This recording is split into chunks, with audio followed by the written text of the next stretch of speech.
Terima kasih Bapa yang baik. Kami yakin percaya Engkau ada di tengah-tengah kami. Dan saat kami merasakan kehadiran-Mu, di situ Engkau akan memberikan kami jamahan dan lawatan.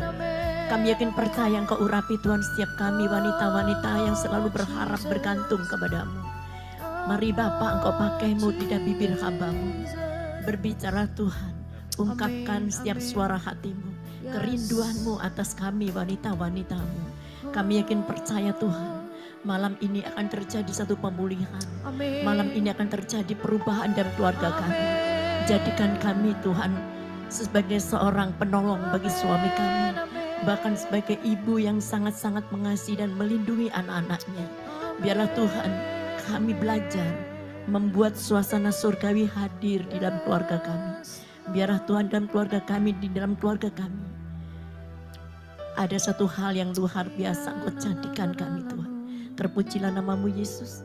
Biarlah Tuhan kuasai setiap hati kami. Tutup bungkus dengan kuasa darah-Mu Tuhan. Agar setiap kami pribadi lepas pribadi merasakan jamahan dan lawatan-Mu. Merasakan Tuhan satu teguran, suatu didikan. Agar kami semakin hari semakin menjadi wanita-wanita yang tangguh. Wanita-wanita yang berkenan. Bahkan setiap kami menjadi saksi-saksi-Mu yang luar biasa. Terima kasih Roh Kudus.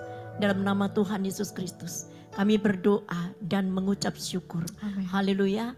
Amin. Silakan duduk kembali. Shalom. Salam sejahtera dalam Tuhan kita Yesus Kristus. Sukacita sekali kita ada bersama-sama dengan Tuhan hari ini. Kami yakin percaya tidak satupun kita ada satu kekhawatiran, ada satu kebimbangan. Karena saya yakin percaya tema firman hari ini akan membuat keluarga kita masuk dalam pernikahan yang berbahagia. Yang percaya katakan amin. Saudara dikasih Tuhan, hari ini saya akan sampaikan bagaimana saudara menikah dan berbahagia. Siapa di sini yang ingin keluarganya berbahagia? Luar biasa. Siapa di sini yang belum menikah? Luar biasa. Apakah saudara siap mendapatkan jodoh yang luar biasa? Akan terjadi sesuai imanmu. Yang sudah nikah jangan ngomong amin ya. Saudara, hari ini saya yakin percaya kalau kita ingin membangun keluarga rumah tangga kita menjadi rumah tangga atau pernikahan yang berbahagia, itu artinya kita harus membangun keluarga kita berdasarkan prinsip Alkitabiah. Itu adalah rahasia yang pertama. Bagaimana kita memiliki pernikahan yang berbahagia. Tidak ada jalan satupun kecuali kita memakai prinsip Alkitabiah terjadi dalam rumah tangga kita. Bu, kalau tidak ada prinsip Alkitabiah, apakah kita tidak bisa menikah? Bisa, bisa saudara. Tanpa prinsip Alkitabiah pun bisa menikah. Tapi saudara harus ingat, keluarga rumah tanggamu tidak akan pernah merasakan kebahagiaan. Karena rumah tangga yang berbahagia harus dibangun atas dasar prinsip Alkitabiah. Yang percaya katakan amin. Saudara, sebelum saya masuk lebih lanjut, saya akan bertanya kepada saudara. Saudara, seandainya Bapak Ibu yang ada di tempat ini, saya ajak naik kereta api. Mungkin saudara bertanya, kemana Bu tujuannya kereta api? Saya nggak tahu tujuannya kereta api, saudara akan dibawa kemana. Tapi kereta api ini kalau saudara mau naik kereta api ini, maka kereta api ini kalau sudah naik, tidak boleh turun lagi. Dan berapa lama? Minimal 4 atau 50 tahun. Saudara tidak boleh berhenti. Saudara tidak boleh turun di kereta api tadi. Terus makannya gimana? Makannya masak-masak sendiri di situ. Kira-kira ada yang mau enggak? Enggak tahu tujuannya, tapi asal naik enggak boleh turun lagi. Ada yang mau enggak? Enggak. Tapi sesungguhnya kamu atau kita yang sudah berkeluarga ini sudah naik kereta ini. Kenapa saya katakan seperti itu? Ini adalah kereta pernikahan. Jadi setiap kita wanita-wanita, terutama yang belum menikah, kalau engkau mau naik kereta api yang engkau tidak tahu dibawa kemana tujuannya, itu artinya engkau sedang naik kereta horor. Bisa ditangkap?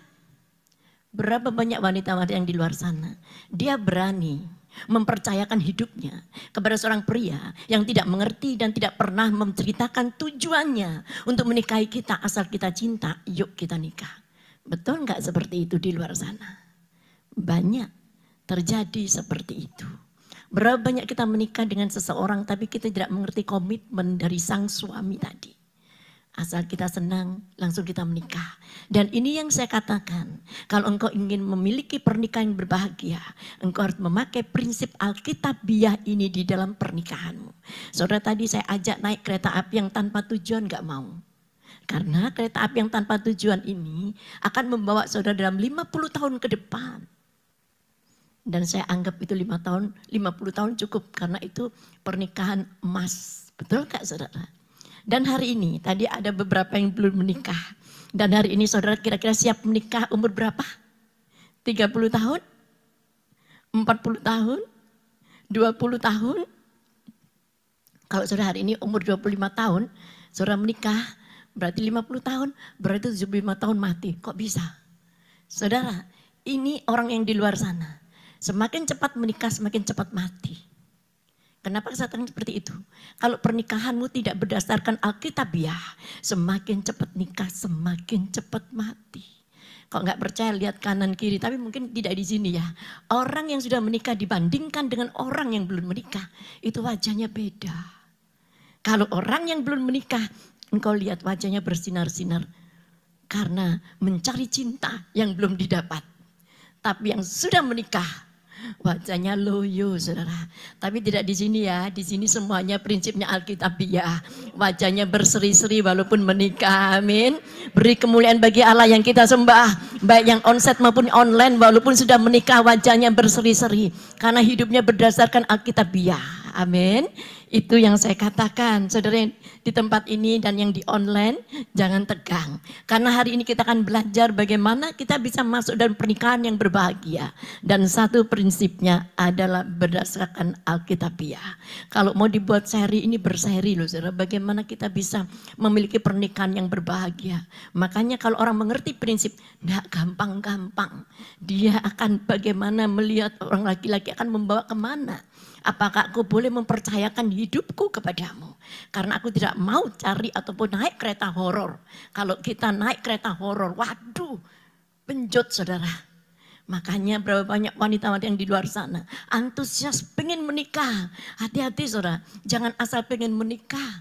Kalau engkau menikah, engkau tidak bisa mengenal pria yang akan menikahi engkau. Bagaimana tujuannya? Itu sama dengan kita naik kereta api horor. Kalau tadi saya tawarkan saudara nggak mau. Tapi tanpa terasa berapa banyak kita juga sudah masuk kereta horor. Jadi hari ini kita akan belajar, waduh Bu, kalau sudah kadung gimana? Nanti kita akan perlihatkan, kita harus memulai tujuan hari ini. Kalau dulu kita nikahnya tanpa tahu tujuan, hari ini malam ini kita akan bawa dan komitmen agar pernikahan kita punya tujuan. Agar pernikahan kita menuju pernikahan yang berbahagia. Setuju saudara? Yang setuju katakan amin. Amin saudara. Selanjutnya saudara, saya akan bawa saudara yang pertama kali saudara. Kalau kita menikah melalui prinsip Alkitabiah, itu saudara sesungguhnya Tuhan sudah desain pernikahan kita. Tuhan sudah mendesain pernikahan kita. Kita akan baca di dalam Kejadian pasal 2 ayat 18. Ya, oh, Pak Tan tidak bawa mic ya. Boleh Pak Tan membacakannya? Di dalam Kejadian pasal 2 ayat 18. Oh ini di Bu Mega. Oke.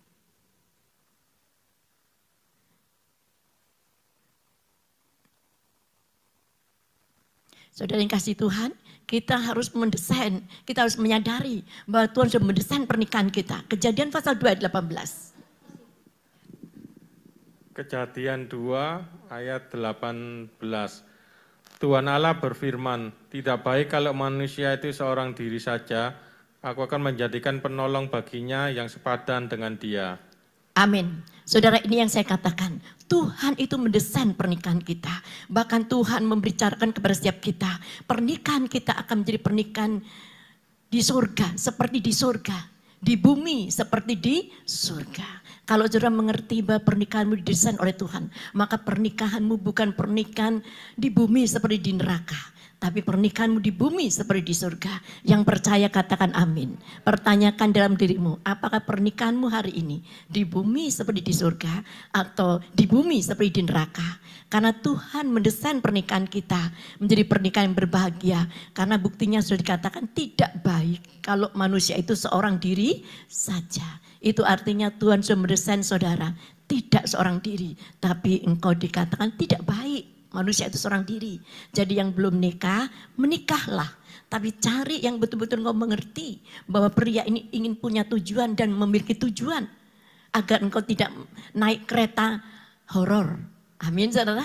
Berapa banyak wanita-wanita yang di luar sana naik kereta horor, saudara. Sedangkan janji pernikahan itu tidak ada tiket pulang pergi. Tapi cuman berangkat tok, tidak ada balik. Amin. Jadi hari ini kita jangan sampai naik kereta horor. Amin. Jadi sekali lagi yang jomblo harus amin paling keras. Amin. Supaya setelah kita mendengar firman, kita akan diberikan pasangan yang luar biasa. Saudara yang kasih Tuhan, ketika di Taman Eden Tuhan persatukan Adam dan Hawa. Masuk di dalam institusi yang Tuhan bangun, yaitu masuk dalam keluarga. Dan disinilah Tuhan pertama kali membentuk keluarga. Itu artinya pernikahan bukan karena ketetapan agama, bukan ketetapan gereja. Tapi pernikahan itu Tuhan sendiri yang menetapkan. Dan Tuhan sendiri mendesain pernikahan saudara dan saya itu memiliki desain yang luar biasa. Selanjutnya saudara, Tuhan itu ingin pernikahan kita ini berbahagia. Tuhan tidak mau pernikahan kita di bumi seperti di neraka. Jadi jangan mau terima yang sebaliknya. Karena Tuhan sudah desain hidupmu, pernikahanmu adalah di bumi seperti di surga. Amin, saudara. Karena apa? Di Taman Eden itu banyak sekali sungai-sungai mengalir dengan derasnya. Bahkan di situ diceritakan ada emas, ada banyak hal-hal yang indah. Itu artinya Eden sendiri itu berbicara artinya tentang kesukaan. Jadi saudara ditempatkan di tempat kesukaan, di taman yang begitu indah. Itu artinya di bumi seperti di surga pernikahanmu. Jadi kalau hari ini pernikahan kita tidak seperti di surga, itu artinya ada yang keliru, saudara. Dan malam ini kita akan perbaiki pernikahan kita. Kita mulai punya tujuan dalam pernikahan kita. Dan idealnya yang belum menikah. Dan yang pria tentunya. Jadi kalau yang belum menikah, kita harus menata tujuan kita menikah itu untuk apa. Dan pria-pria di luar sana, kalau mau menikah engkau jelas punya tujuan. Agar engkau bisa membawa istrimu masuk dalam tujuan dan bukan naik kereta horor, tapi kereta pernikahan yang penuh dengan kebahagiaan. Dan saya yakin percaya malam ini saya akan impartasikan keluargamu akan diberikan pemulihan. Keluargamu akan masuk dalam keluarga yang berbahagia. Dan bahkan Tuhan bicara kepadamu, engkau akan diberikan kuasa untuk menaklukkan apapun yang ada di bumi ini. Itu termasuk engkau bisa menaklukkan ekonomimu, engkau bisa menaklukkan segala masalah tantanganmu. Kalau kita bisa menuruti dan mengerti dasar bagaimana Tuhan mendesain keluarga kita, maka kita akan mencapai kebahagiaan itu. Amin, saudara. Selanjutnya kita akan baca di dalam 1 Korintus pasal 10 ayat 13 ya, dengan keras. 1 Korintus pasal 10 ayat 13 ini adalah anugerah yang cukup yang Tuhan berikan buat saudara dan saya. Kita akan lihat di dalam 1 Korintus 10. 1 Korintus 10 ayat 13. Pencobaan-pencobaan yang kamu alami ialah pencobaan-pencobaan biasa yang tidak melebihi kekuatan manusia. Sebab Allah setia dan karena itu Ia tidak akan membiarkan kamu dicobai melampaui kekuatanmu. Pada waktu kamu dicobai, Ia akan memberikan kepadamu jalan keluar sehingga kamu dapat menanggungnya. Amin. Saudara yang kasih Tuhan, keluarga yang berbahagia itu bukan berarti keluarga yang tidak ada masalah. Keluarga yang berbahagia itu bukan keluarga yang tanpa tantangan. Setuju saudara? Yang saya perkatakan pernikahan yang berbahagia itu bukan berarti pernikahan tanpa masalah. Pernikahan yang berbahagia itu bukan berarti pernikahan yang tanpa tantangan. Tapi jelas Tuhan katakan pencobaan-pencobaan yang kau alami adalah pencobaan yang biasa. Dan engkau juga akan diberikan Tuhan jalan keluar. Dan pencobaan apapun yang kau alami tidak akan pernah melebihi kekuatanmu. Bahkan segala perkara dapat kutanggung di dalam Dia. Hari ini saya memberikan satu quote. Sesungguhnya kekuatan kita akan terlihat. Kalau seperti teh itu dimasukkan ke air panas, maka akan kelihatan warnanya. Dan hari-hari ini, apapun yang terjadi dalam kehidupanmu, asal engkau sadar bahwa engkau didesain sebagai pemenang. Asal engkau sadar bahwa engkau ini didesain Tuhan, memiliki keluarga yang berbahagia. Sekali lagi, keluarga yang berbahagia bukan berarti tanpa masalah. Keluarga yang berbahagia bukan berarti keluarga tanpa tantangan. Tapi di tengah-tengah masalah, di tengah-tengah tantangan, engkau akan diberikan Tuhan jalan keluar. Engkau akan diberikan Tuhan satu kekuatan yang luar biasa. Sehingga engkau bisa keluar sebagai pemenang, bahkan lebih dari pemenang. Yang percaya katakan Amin. Saya sangat yakin percaya keluarga di tempat ini yang kau hadir baik yang onsite maupun online. Tuhan sedang memperbaiki, memulihkan keluargamu. Tuhan sedang mendesain kau kembali pada awal desain, yaitu desain kebahagiaan. Saudara yang dikasih Tuhan, saya akan lanjutkan memberikan saudara 4 kunci pernikahan yang berbahagia. Saudara setuju? Saya akan sampaikan 4 kunci secara sederhana. 4 kunci bagaimana kita bisa berbahagia dalam pernikahan kita.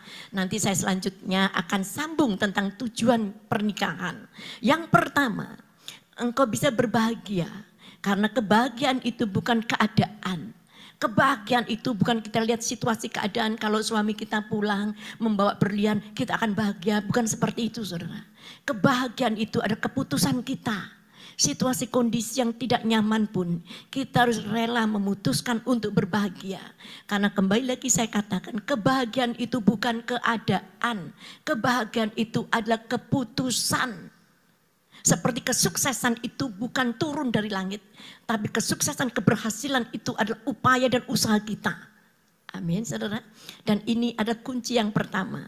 Bahwa kebahagiaan itu adalah satu pilihan. Amin saudara. Saya ulang. Kebahagiaan itu bukan tapi sebuah keputusan. Atau pilihan. Saya berikan satu contoh. Saudara tahu pohon kurma. Saudara pernah makan buah kurma? Buah kurma tumbuhnya di mana? Di batu, di padang gurun, di tempat yang gersang, di tempat yang susah air. Betul saudara?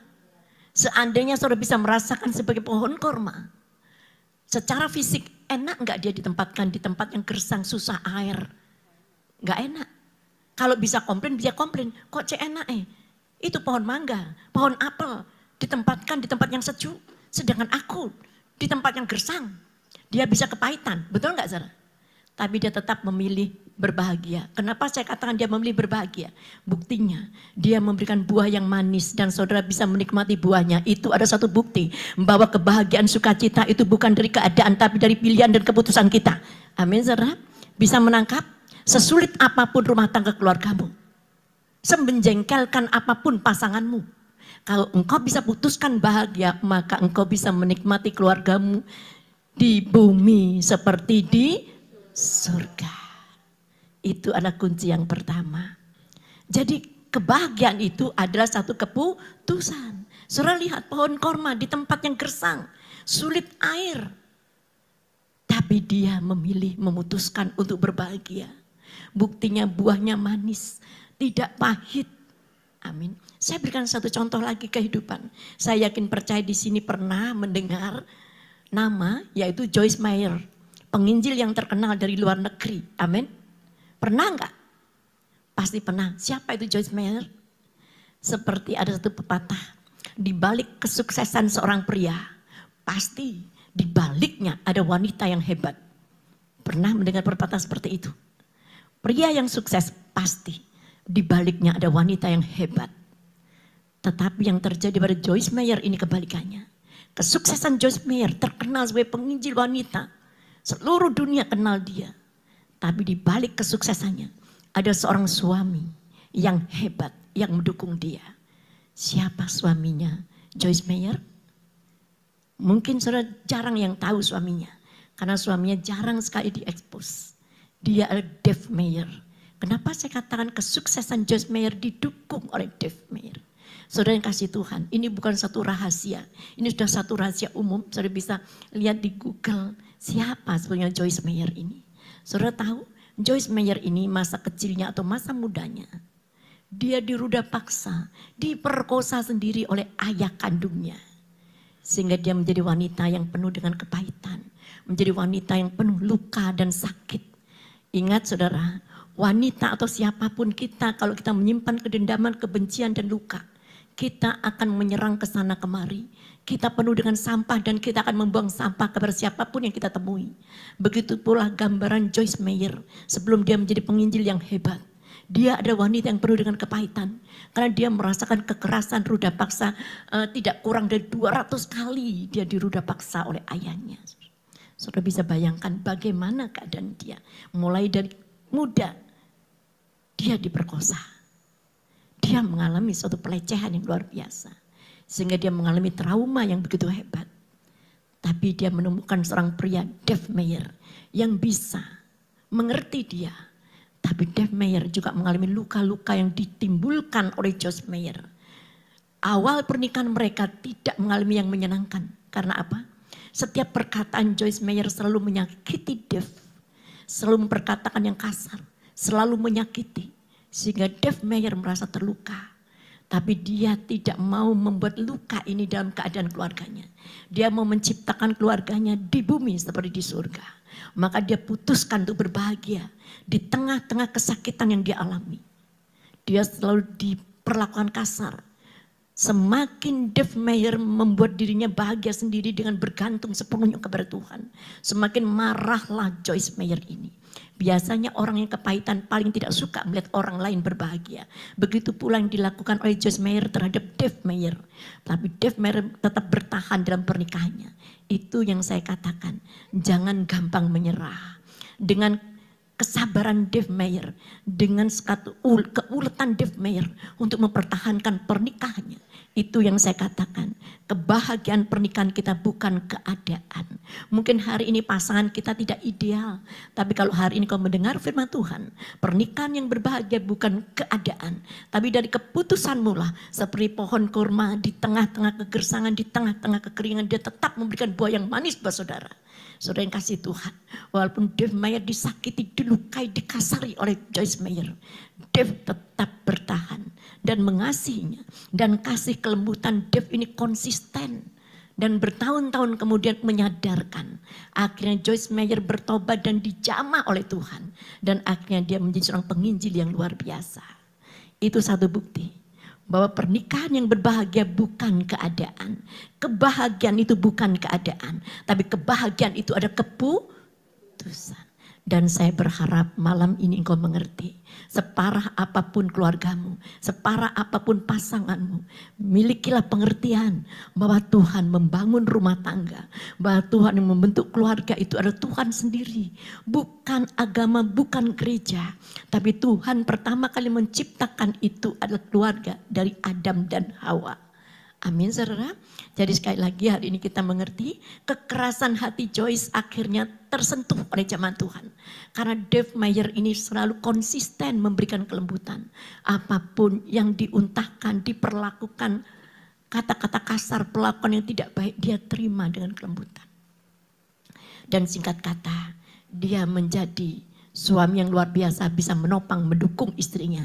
Sampai hari ini banyak orang yang mengenal Joyce Meyer, tapi jarang orang yang tahu bahwa di balik kesuksesan Joyce Meyer ada Dave yang selalu membangun. Amin saudara. Yang kedua, jadi yang pertama tadi kebahagiaan itu bukan tapi Yang kedua, jangan kau menyerah dengan pernikahanmu. Berapa banyak orang di luar sana seringkali menyerah ketika mengalami kepentok dengan masalah.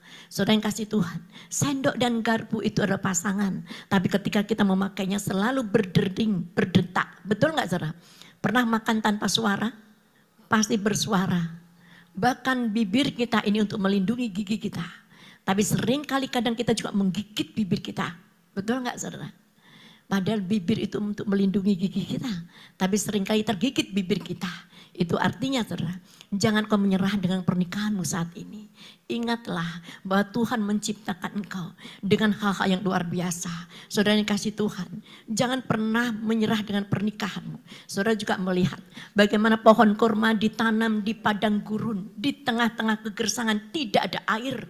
Tapi saudara melihat ketika benih kurma, petani kurma menanam biji kurma, sudah ditanam dan ditindih dengan batu besar. Betul nggak saudara? Pernah mendengar cara menanam kurma? Seperti itulah. Karena di padang gurun ada banyak sekali angin. Maka biji kurma tadi ditanam. Langsung ditindis dengan batu yang berat. Maka biji kurma ini ketika bertumbuh ke atas. Dia tidak bisa ke atas. Karena tertahan oleh batu. Seandainya saudara menjadi orang seperti itu, bagaimana keadaan saudara? Pasti saudara mengeluh. Pasti saudara memberontak. Pasti saudara merasakan kok nggak adil ya. Aku sudah dijadikan seperti ini masih ditindih lagi. Tapi sudah melihat biji kurma tadi tidak putus asa. Dia ke atas tidak bisa, maka dia ke bawah mencari air sampai ke bawah. Dan tahukah saudara, tanpa ada persungutan, tanpa ada penyesalan, dia mencari semakin dalam aliran air. Dan apa yang terjadi? Ketika akarnya semakin kuat, dia naik ke atas, pluk, jatuh lagi karena masih belum kuat. Dia terus menggali ke bawah, semakin hari semakin kuat akarnya. Begitu akhirnya dia tidak putus asa, langsung ke atas, pluk, akhirnya berhasil. Dia gulingkan batu besar itu. Itulah gambaran pernikahan kita. Kalau saat ini kita mengalami tantangan, tekanan dalam pernikahan kita, Tuhan pesankan hari ini jangan engkau putus asa dalam pernikahan. Karena pernikahan harus dipertahankan. Karena pernikahan itu ada idenya Tuhan. Pernikahan itu keinginan Tuhan. Saudara yang kasih Tuhan, itu artinya malam ini kita diberikan pengertian kunci kebahagiaan itu adalah keputusan, saudara. Dan kunci kebahagiaan itu adalah kita jangan menyerah. Berapa banyak pernikahan di luar sana gagal karena kita terlalu cepat untuk menyerah. Yang ketiga, saudara, jangan suka membandingkan. Saudara yang kasih Tuhan, ada lagu nih, ojo dibanding-banding ke. Berapa banyak kalau kita suka membanding-bandingkan, maka akan terjadi pertengkaran. Siapapun kita tidak suka dibanding-bandingkan. Kita mungkin pertama kali menikah, tubuh kita masih seperti biola. Apa ya? Biola Spanyol, saudara ya. Tapi setelah menikah punya anak, jadi gentong, saudara. Ya gentong-gentongmu dewek kok. Ya saudara ya, kita tidak boleh membanding-bandingkan. Jadi dalam pernikahan kita tidak boleh membanding-bandingkan. Saudara kasih Tuhan. Saya ingat papi saya. Papi saya itu orang kuno, orang biasa. Motornya butut saudara. Untuk keliling tembakau. Tapi dia selalu mengelap setiap pulang kerja. Dia katakan motorku paling baik. Kalaupun punya sepeda, dia katakan sepedaku paling baik. Kalau punya istri, walaupun istri yang bagaimanapun, istriku yang paling cantik. Itu harus kita perkatakan. Milik kita adalah milik yang terbaik. Tapi berapa banyak pernikahan di luar sana, dia tidak bisa menghargai apa yang menjadi miliknya. Dia selalu membandingkan, oh ini lebih baik, oh ini lebih kalem, oh ini lebih begini. Ketika kita mulai membanding-bandingkan suami kita dengan suami orang lain, maka di situ akan terjadi celah, saudara. Jadi kembali lagi, jangan suka membanding-bandingkan. Kita akan lihat, saudara. Yang keempat, saudara. Kita harus memiliki kasih mula-mula. Kita akan baca di dalam Kejadian pasal 2 ayat 24, ya. Tolong dibacakan. Kejadian 2 ayat 24. Sebab itu seorang laki-laki akan meninggalkan ayahnya dan ibunya dan bersatu dengan istrinya sehingga keduanya menjadi satu daging. Amin. Saudara yang kasih Tuhan, tahukah bahasa aslinya bersatu, satu daging itu adalah dabak. Saudara tahu apa artinya dabak?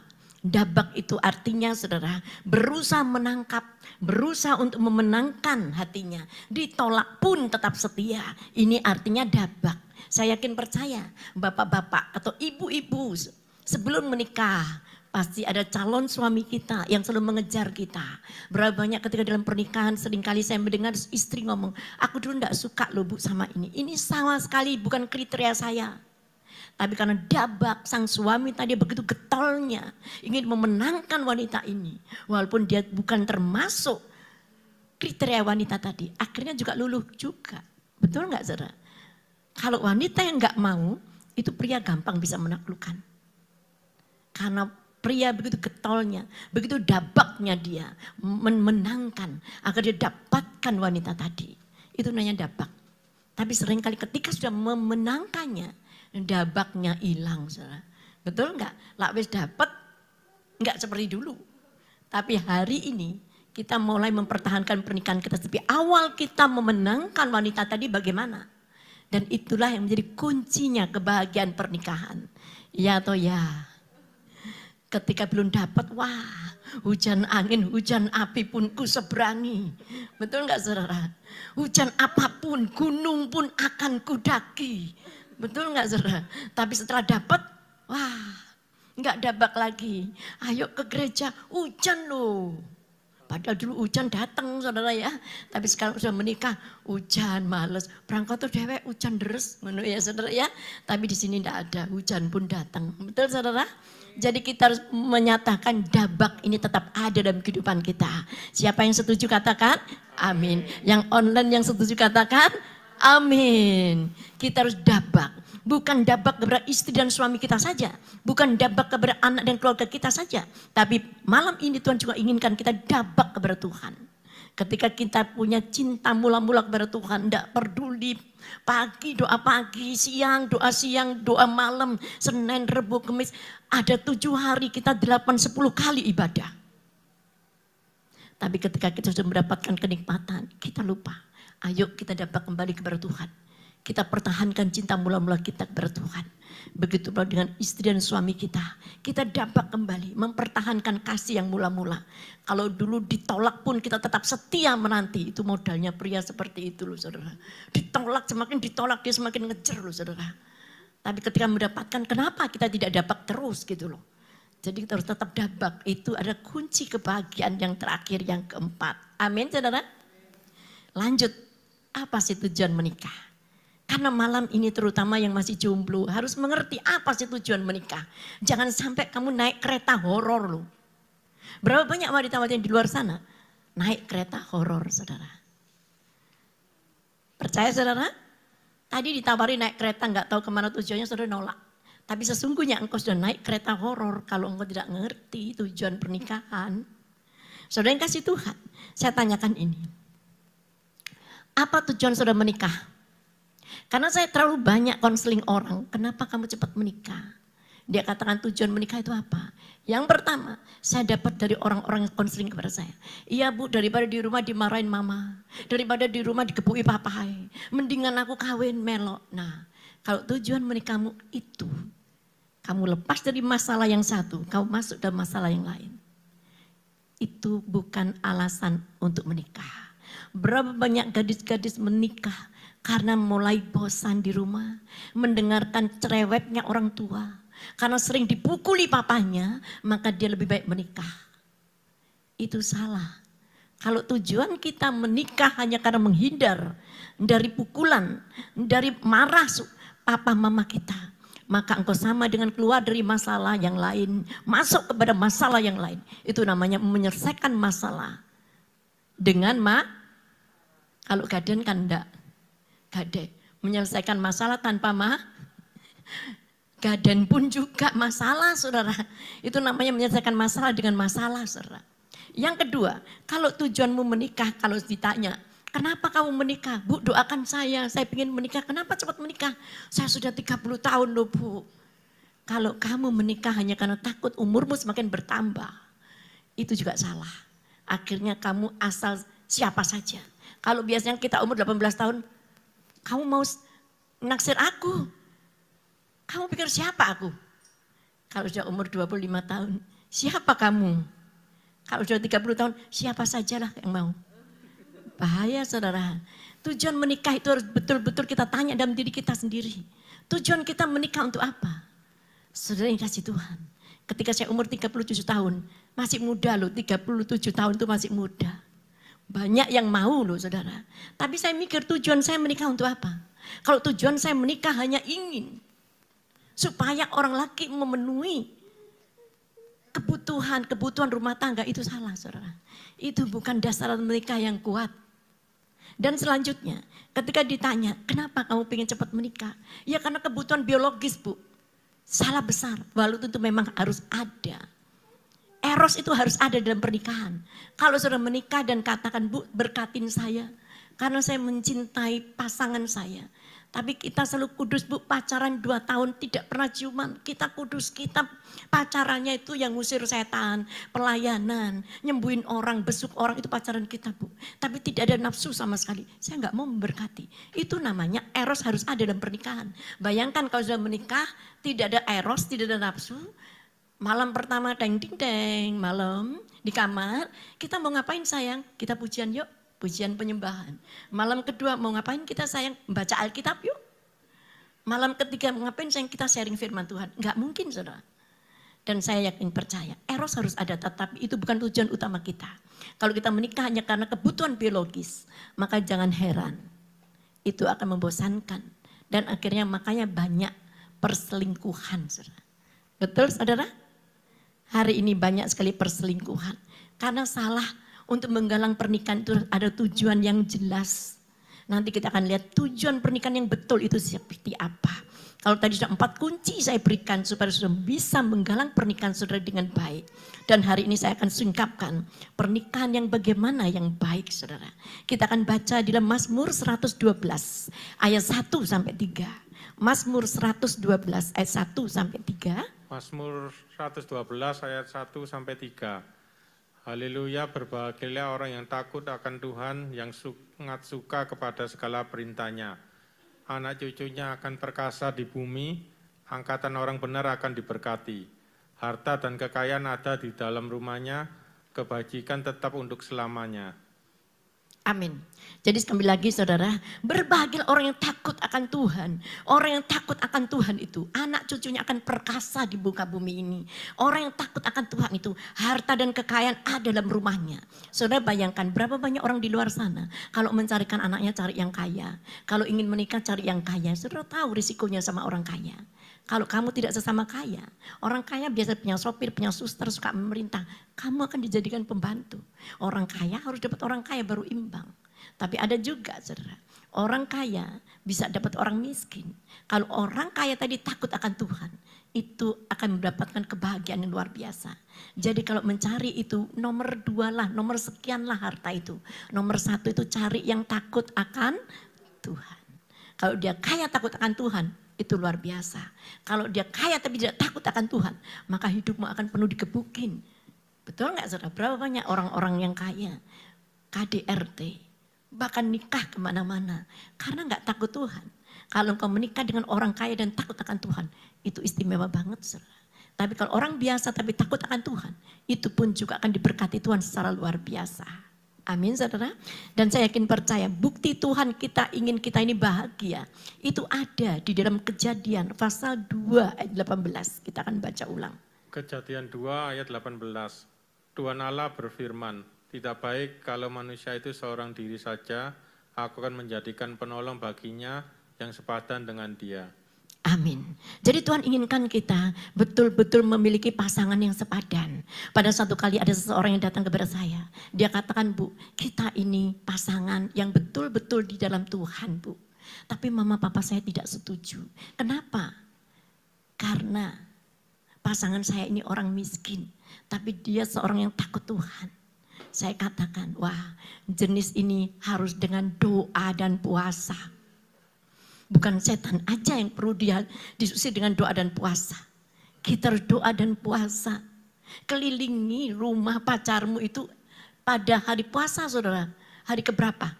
Hari keberapa saudara puasanya? Hari ke-34 kita kelilingi 6 hari. Kok enggak 40? Jangan, kalau 40 hari nanti roboh rumah pacarmu saudara. Saudara yang kasih Tuhan, itu artinya kita doa dan puasa, jangan pernah kita menikah dengan nikah lari. Karena apapun keadaannya kita harus minta restu orang tua. Pernikahan yang tidak direstui orang tua, itu juga tidak baik. Jadi kita tidak setujunya mertua, kita harus pertahankan, kita dengan buktikan cinta kita yang tulus dengan doa dan puasa itu akan terjadi. Kalau memang dia jodohmu, Tuhan akan memberikan kelembutan kepada calon mertua kita. Amin saudara. Jadi jangan kawin lari, repot saudara. Dan saya yakin percaya hari ini kita mengerti dan kita akan masuk dalam tujuan selanjutnya. Kalau begitu pernikahan yang berbahagia itu bagaimana Bu? Sekali lagi saya katakan dengan 4 kunci tadi kita tahu bahwa kita harus tahu tujuannya. Tapi saya sudah terlanjur menikah Bu. Masa mau harus cari yang punya tujuan? Enggak. Saudara yang kasih Tuhan, saya yakin percaya. Orang kalau sudah berumur 50, itu biasanya banyak sekali hal yang jangka pendek dia gampang lupa. Tapi jangka panjang dia ingat. Maksudnya bagaimana Bu? Orang kalau sudah berumur 50, apalagi seperti saya 62 tahun, itu jangka pendeknya itu sering lupa. Saya sering kali lupa taruh kunci di mana ya. Tapi selalu saya ingat bagaimana saya pernah diperlakukan bagaimana. Itu kebanyakan orang-orang seperti itu. Iya Pak ya? Atau mungkin saya sendiri. Orang kalau sudah 60 tahun ingat zaman dulu, apalagi 70 tahun. Ngomong, karena saya sering kali melayani orang yang sudah tua. Jadi ngomong itu sudah diulang. Besoknya saya datang lagi, saya besukin, ya ceritanya begitu. Jadi dia ingat masa lalunya, ingat mantan-mantannya, ingat orang-orang menyakitinya. Tapi waktu dia makan, dikatakan anaknya, padahal sudah makan loh Bu, ngomong belum makan. Akhirnya dikasih makan karena sudah kenyang, masakanmu enggak enak. Nah itu terjadi saudara. Kalau menantu campur dengan mertua. Dan mertuanya sudah umur 60 seperti saya. Tapi puji Tuhan, walaupun umur 60, kalau engkau disibukkan dengan firman Tuhan, engkau tidak akan pernah konslet, saudara. Tapi kalau orang tidak dekat Tuhan, umur 60, 50 aja sudah mulai konslet, saudara. Cerewet, saudara. Suka nyalain orang, saudara ya. Apalagi sudah 60 tahun, ya itu konslet. Tapi puji Tuhan, kita di sini tidak ada yang konslet, karena kita dipenuhi dengan firman Tuhan. Amin. Kita semakin tua, semakin gemuk dan segar. Amin, saudara. Penuh dengan firman, ya. Penuh dengan firman, gemuk dan segar. Tapi saya tidak mau gemuk, ya saya pengen segar aja. Ya, saudara. Pada satu kali, kita harus menempatkan tujuan dalam hidup kita. Kalau kita suami istri masih hidup dan tinggal satu rumah, saudara, kalau yang perempuan sudah menopos, tapi perempuan ini tidak, firman Tuhan tidak penuh dalam dirinya, makanya jangan heran. Sudah mangan, ngomong belum makan, betul saudara. Kalau yang laki darah tinggi, yang perempuan gulanya naik, ya karena tinggal di rumah sendirian, karena sama-sama lupa, jangka pendeknya lupa, naruh di mana sebentar lupa. Tapi satu dengan yang jangka panjangnya ingat. Jadi tengkar, wis tua itu ingat. Saudara. Ini loh Bu selalu cerita mantannya, padahal sudah umur 70 loh, saling cemburu. Tapi yang dicemburuin gak ada. Jadi ingat-ingat yang dulu.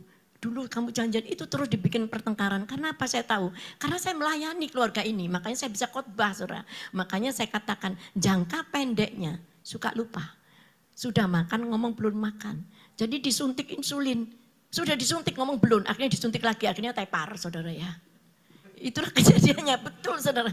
Karena, maaf saya sampai ketawa, saya ingat. Saudara. Jadi suami istri tinggal sendiri, anak-anaknya sudah tinggal sendiri-sendiri. Maka tinggal pembantunya dengan dua suami istri ini. Kan? Tapi dua suami istri ini sering tengkar. Yang satu suka sekali menceritakan mantannya. Yang ini juga sering menceritakan mantannya. Makanya saya katakan, orang kalau sudah tua, itu untuk jangka panjangnya dia ingat. Dia ingat mantan-mantannya itu ingat terus, saudara. Tapi jangka pendeknya sudah disuntik, ngomong belum disuntik. Akhirnya disuntik lagi, saudara. Dan akhirnya tepar, saudara. Sudah makan, ngomong belum makan. Kalau ditanya, sudah makan mah belum. Maka anak yang kedua nyalain anak yang pertama. Belum dikirim makanan. Loh sudah, ini mama bilang belum. Ya sudah dikasih makan. Dikasih makan, enggak enak, karena sudah kenyang, jadi ngomong enggak enak. Disalahin mantunya masak enggak enak. Nah itu yang saya katakan, sangat berbahaya sekali orang kalau sudah umur 60 seperti saya. Kalau enggak dekat firman Tuhan, waduh bawelnya luar biasa, ingat-ingat yang lama-lama. Tapi puji Tuhan, walaupun saya sudah 62 tahun kurang 1 bulan, 2 bulan saudara, tapi kita tidak boleh lupa harus dekat firman, amin. Kalau enggak bisa konslet pikiran ini. Tapi saya jamin dan saya percaya yang di onsite dan di online tidak ada yang konslet. Karena semuanya penuh dengan firman, amin. Yang percaya dan setuju katakan amin. Jadi kita harus melihat tujuan pernikahan yang sesungguhnya. Tujuan pernikahan yang sesungguhnya itu kita menjadi alat peraga Tuhan. Itu yang harus kita tanamkan dalam diri kita. Bahwa Tuhan pakai diri kita ini sebagai media dalam pernikahan. Media itu peraga itu adalah contoh. Bahwa dirimu ini adalah terang, dirimu adalah saksi.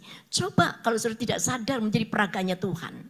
Apa-apa dijadikan masalah, betul nggak saudara? Kalau engkau menikah tujuanmu hanya menginginkan keturunan, terus istrimu tidak punya anak, pasti jadi masalah enggak? Jadi masalah. Memang menginginkan keturunan tidak salah, tapi jangan pernah engkau menikah hanya satu-satunya ingin punya anak. Kalau engkau tujuanmu menikah hanya pengen keturunan, engkau tidak sadar bahwa pernikahan itu sebagai peraga agar orang lain melihat dirimu itu ada Kristus dalam kehidupanmu. Jadi punya anak, enggak punya anak itu tidak masalah. Karena bukan itu, karena Tuhan menjadikan engkau sebagai peraganya Tuhan, sebagai medianya Tuhan. Coba kalau engkau tidak sadar bahwa engkau menjadi peraganya Tuhan, kadang-kadang disakiti orang, muruk, betul enggak saudara? Kita, apalagi seorang pemimpin, harus sadar. Kita ini peraganya Tuhan. Kita ini medianya Tuhan. Kita mau ditusuk dari belakang, dari samping, kanan, kiri. Secara daging sakit, saudara. Kadang-kadang nangis. Tapi kita sadar, kita ini peraganya Tuhan loh. Kita ini medianya Tuhan loh. Jangan sampai kita emosi. Amin, saudara.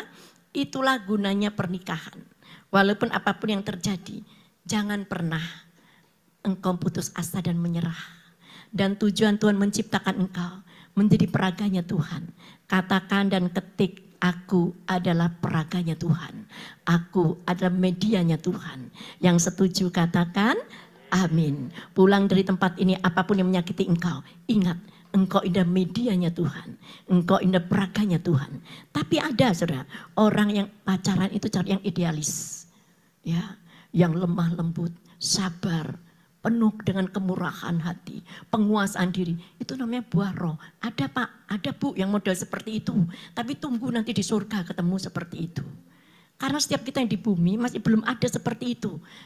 Lemah lembut, penuh pengertian, murah hati, penguasaan diri, buah roh metu kabeh. Ada, tapi nanti di surga itu ada. Karena kita yang di bumi itu sedang berproses menuju seperti itu.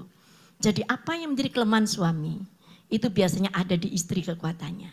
Apa yang menjadi kelemahan istri, itu ada di dalam suami kekuatannya. Jadi ketika kita punya pasangan, kita jangan pernah menjelekkan pasangan kita. Mungkin pasangan kita pelupa dan kita ingat banget orangnya. Jangan ngomong, saya pernah ya, suami saya itu orangnya teliti banget saudara. Seringkali, kok dompetku mana? Kamu itu punya dompet, nah seingatku kamu tidak pernah punya dompet. Hati ini kok gitu sih. Ingat saudara, harusnya suami saya ngomong, aku diciptakan menjadi pengingatmu, ini loh dompetmu tak simpen. Enggak, suami saya itu suka nggoda saudara. Saya cari putar-putar dompet, kok dompetku di mana? Seingatku kamu enggak pernah deh punya dompet. Waduh bingung saya, akhirnya lama bro, ini loh dompetmu. Nah saudara seperti itu, dan itu nurun dengan anak saya paling kecil. Sampai orang yang sudah tidak ada itu, anak saya nomor 5 begitu kalau cari kunci. Mama itu punya kunci, tak perasaan ada kunci. Jadi mau marah itu tidak bisa ingat almarhum suka melakukan seperti itu. Tapi sesungguhnya tidak boleh seperti itu saudara. Apa yang menjadi kelemahan istri, pasti itu menjadi kekuatan suami. Biasanya kalau kita tidak bisa simpan uang suami, biasanya istrinya itu pinter simpan uang. Jadi tidak boleh istri ngomong, kamu itu boros, suka habisin uang. Tidak boleh saudara. Justru suami suka habisin uang. Kamu menjadi seorang penolong yang bisa memanage keuangan. Dan kita harus mengatakan, tidak apa-apaku, nanti aku yang memanage keuangan. Harusnya seperti itu. Tidak boleh ngomong, dasar boros begini-begini.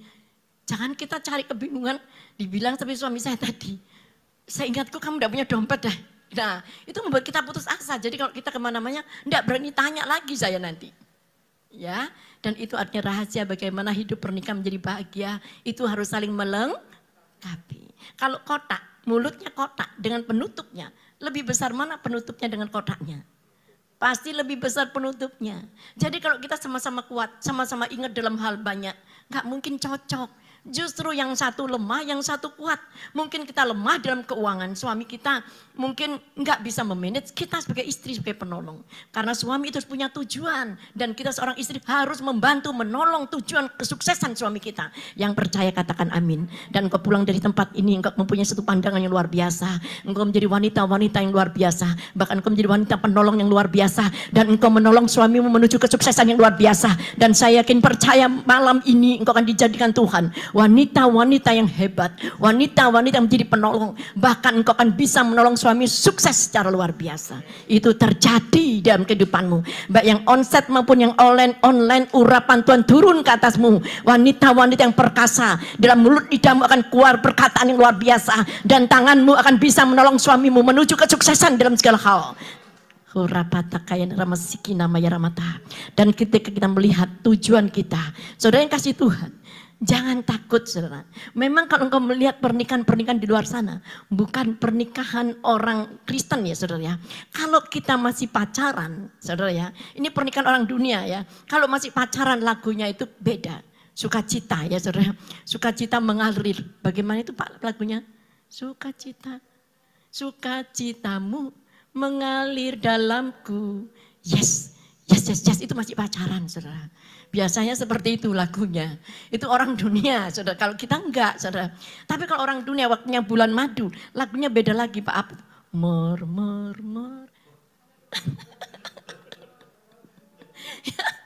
Tahu ya, Pak ya? Gimana, Pak? Nah, itu bulan madu, saudara. Tapi kalau sudah menikah 3-5 tahun, apa lagunya? Apa ya, Pak? Perkara, banyak perkara yang tak dapat. Itu 3-5 tahun biasanya nyanyi begitu. Tapi bukan di sini, di luar sana. Di sini nggak ada yang aku maksudnya. Ya banyak perkara yang tak dapat ku mengerti. No, saudara, itu 35 tahun. Kalau menikah sudah 10 tahun, saat tiada jalan. Nah, itu ya Bapak. Nah, saat tiada jalan hadapi persoalan. Nah, kalau sudah 20 tahun, bagaimana Pak lagunya? Lebih mengerikan. Dia sanggup, Tuhan sanggup, tapi aku nggak sanggup. Maka banyak yang nggak sanggup kalau sudah 20 tahun. Tuhan sanggup, aku nggak sanggup. Itu pernikahan orang di dunia, saudara. Bukan untuk saudara. Kalau sudah 30 tahun lewat, aku berserah. Wes nggak ada jalan, saudara. Mau cerai nggak bisa. Mau kawin lagi nggak boleh. Wes berserah, saudara. Dan disinilah urusan orang dunia kalau nikah. Urusannya pasangannya nggak mati-mati kan, nggak boleh nikah lagi. Dan tapi saya akan percaya pernikahan di dalam Kristen yang mempunyai dasaran Alkitabiah, engkau tidak akan pernah mengalami seperti itu. Yang percaya katakan amin. Karena malam ini engkau tetapkan tujuan yang luar biasa. Saya akan kembali lagi. Bagi orang yang belum menikah, engkau betul-betul bisa melihat dengan dua matamu, dengan dua telingamu, dengan penciumanmu, agar engkau tahu pasanganmu ini punya tujuan enggak nikahin kamu. Jangan cuma tergoda gagahnya, gantengnya, gedenya badannya. Kamu harus tahu tujuannya dibawa kemana. Jangan pernah engkau naik kereta horor. Berapa banyak kita melihat orang yang naik kereta horor, akhirnya terlunta-lunta sepanjang hari. Itu penyesalan seumur hidup, saudara. Karena naik kereta horor itu. Masak sendiri. Susah, saudara. Betul enggak, saudara? Bener loh, karena saya sebagai orang konselor itu banyak sekali pengalaman. Banyak orang curhat seperti itu. Ditinggal sendiri, masak-masak sendiri, cari uang sendiri, tidur sendiri. Nah itu lagunya, saudara. Itu namanya naik kereta horor, dan saya tidak mau saudara mengalami seperti itu. Makanya hari ini pernikahan yang berbahagia itu 4 kunci letakkan dalam kehidupanmu. Dan kalau yang belum menikah, kita bisa menetapkan tujuan yang jelas. Tapi yang sudah terlanjur menikah, kita harus tetapkan tujuan itu di hari ini. Bukan berarti kok enggak sesuai ya Bu. Ternyata saya salah Bu naik kereta horor. Kira-kira boleh turun enggak? Enggak boleh turun, saudara. Sudah enggak boleh turun. Sudah enggak ada tiket balik, saudara. Satu-satunya jalan, miliklah komitmen untuk punya tujuan. Kita sudah makin tua. Anak-anak kita sudah menikah. Mau enggak mau kita tinggal sendiri. Bagaimana tujuan kita? Jangan sampai kita konslet dua-duanya seperti tadi yang saya katakan. Yang satu darah tinggi, yang satu gula. Sudah disuntik insulin, ngomong belum disuntik 2 kali lagi. Akhirnya tepar. Kita harus punya tujuan, kita isi dengan firman Tuhan, dengan pelayanan. Makanya betapa pentingnya masuk dalam pelayanan. Bukan kita menyibukkan diri dengan gibah dan fitnah. Bukan menyibukkan diri dengan perkataan-perkataan yang sia-sia. Miliklah tujuan untuk melayani engkau. Bagaimana Bu, saya tidak bisa khotbah. Pelayanan tidak harus khotbah. Mungkin engkau bisa masuk dalam komunitas yang sehat. Komunitas yang bisa mengarahkan engkau, yang bisa mendewasakan kerohanianmu. Kita melayani di panti. Seperti saya setiap bulan sekali kita ke panti. Di panti asuhan atau di panti jompo. Bu, saya sudah tua masuk melayani di panti jompo. Loh, justru harus melayani di panti jompo supaya kita ingat satu persatu kita sebulan ini kelihatan Bapak Ibu tadi ada, bulan depan kita kunjungi nggak ada, mati satu. Oh kok ngeri Bu, justru kita harus mempersiapkan kematian kita. Kalau gitu di panti asuhan aja Bu, sang istri dulu, Kak cilik-cilik Pak, justru cilik-cilik imut lucu-lucu kita bisa ketawa. Jadi kita gunakan hidup ini bisa melayani Tuhan. Karena kesempatan, saudara. Amin, saudara. Dan saya yakin percaya hari ini kita harus memiliki tujuan. Pria dewasa memiliki tujuan. Wanita yang dewasa menjadi sang penolong suaminya mencapai tujuan. Dan kebahagiaan itu harus kita capai bersama, saudara. Jangan pernah kita memiliki makan apa yang terserah. Nah, jangan saudara, pernikahan itu harus diputuskan berdua, jangan terserah. Ada sang istri ngomong terserah. Aku pokoknya minggu depan aku mau kunjungan ke cucuku yang pertama, anak pertama. Minggu kedua ke cucuku yang kedua, anak kedua. Sang suami tidak diopeni. Nah nanti kalau diopeni yang lain bingung saudara. Nanti punya cucu ditimang sama susternya. Nah karena opanya nggak pernah diopeni. Cucunya laki ganteng. Tapi opanya mau cantiknya. Loh Cucunya ganteng kok domong cantik. Yang cantik siapa? Susternya, saudara. Jadi hari ini saya katakan, saudara, ini bukan ngomong bohong. Biasanya perselingkuhan hari-hari ini, saudara. Kalau zaman dulu perselingkuhan itu mungkin dipikir 30 tahun, 40 tahun. Enggak loh, saudara. Umur 56 tahun itu rawan perselingkuhan. Itu puber kedua. Karena apa? Karena merasa istri dan suami menjadi seorang saudara. Jadi suaminya enggak diurusi. Dan ketika itu tadi yang diceritakan. Di rumah cuma suster. Si omanya keliling sama anak-anaknya. Kita kemanapun harus berdua. Itu yang pernikahan yang sehat, itu pernikahan yang berbahagia. Jangan tinggalkan suami, terserah kamu. Jangan, saudara. Ini juga tips bagaimana kita mempertahankan pernikahan kita berbahagia sampai akhirnya. Saudara yang kasih Tuhan. Tetap yakin percaya bahwa pernikahan saudara punya tujuan yang luar biasa. Jadi pernikahan ini diciptakan untuk tujuan, diciptakan sebuah tujuan pribadi dan karakter adalah gambaran Tuhan. Dan di sini dikatakan kita tidak akan menjadi Tuhan, tidak akan pernah menjadi Tuhan, tapi kita menjadi serupa dengan Tuhan dalam perkataan kita, dalam ucapan kita. Itu nanti dibaca di rumah ya saudara, di dalam Roma 8 ayat 29 dikatakan, sebab semua orang yang dipilihnya dari semula, mereka juga ditentukannya dari semula untuk menjadi serupa dengan gambaran anaknya, supaya ia anaknya itu menjadi yang sulung di antara banyak saudara. Amin saudara. Jadi hari ini kita mendengar kebenaran firman Tuhan, bahwa kita diciptakan Tuhan punya rancangan rencana indah, dan kita menjadi peraganya Tuhan. Dan saya yakin percaya ketika Tuhan memberikan kita satu perintah, maka kita diberikan kemampuan oleh Tuhan, yaitu kita menjadi karakter ilahi, memiliki karakter ilahi, memiliki keturunan ilahi, dan pernikahan kita ada tujuan ilahi. 3 hal itu yang harus kita mengerti. Pernikahan itu adalah tujuan ilahi Tuhan. Dan tujuan ilahi Tuhan itu kita memiliki keturunan ilahi. Dan kita juga punya karakter ilahi. Tapi kalau kita mengerti bahwa posisi kita hanya sebagai peraga dan media. Seandainya kita diberikan berkat keturunan, itu tidak salah. Tapi jangan pernah kita jadikan bahwa menikah satu-satunya hendak mencari keturunan. Itu artinya kita tidak sadar bahwa kita peraga Tuhan. Banyak orang dipakai Tuhan tidak diberikan keturunan. Itu tidak masalah kalau kita sadar kita ini sebagai peraga saja, medianya Tuhan. Amin. Dari sini kita bisa menyadari baik itu kelemahan suami kita, kelemahan istri kita, kekuatan suami atau kekuatan istri. Pasti diberikan perpaduan yang luar biasa. Jadi kembali lagi, menikah harus ada obsesi kerinduan punya sesuatu yang terbaik untuk melayani Tuhan. Dan saya yakin percaya hari-hari ini banyak sekali perselingkuhan, banyak sekali perceraian. Kenapa saudara? Karena CLBK. CLBK itu apa? Cinta lama belum kelar. Kenapa cinta lama belum kelar? Saudara, hari-hari ini ada banyak kemudahan belanja di online. Begitu pula cinta lama yang belum kelar itu sangat mudah. Kalau zaman dulu saudara, cari alamatnya mantan itu susah. Kalau sekarang 5 detik bisa ketemu mantan kita. Pengen tahu caranya? Gampang. Ambil gadgetmu, ketik Facebook dan IG-nya. Pasti ketemu. Story-nya sudah janda. Wah, mulai ketemuan. Dan itu banyak sekali celah terjadi. Kenapa saya tahu? Karena saya diceritain, kok bisa begitu? Niatnya sih enggak, Bu. Karena tahu mantan belum menikah, akhirnya cinta lama belum kelar, bersemi kembali. Nah, akhirnya terjadi perselingkuhan. Jadi kembali lagi, bangunlah rumah tangga pernikahanmu dengan kebahagiaan, dengan 4 kunci, dan menyadari betul-betul bahwa engkau ini peraganya Tuhan, medianya Tuhan. Amin. Yang setuju katakan amin.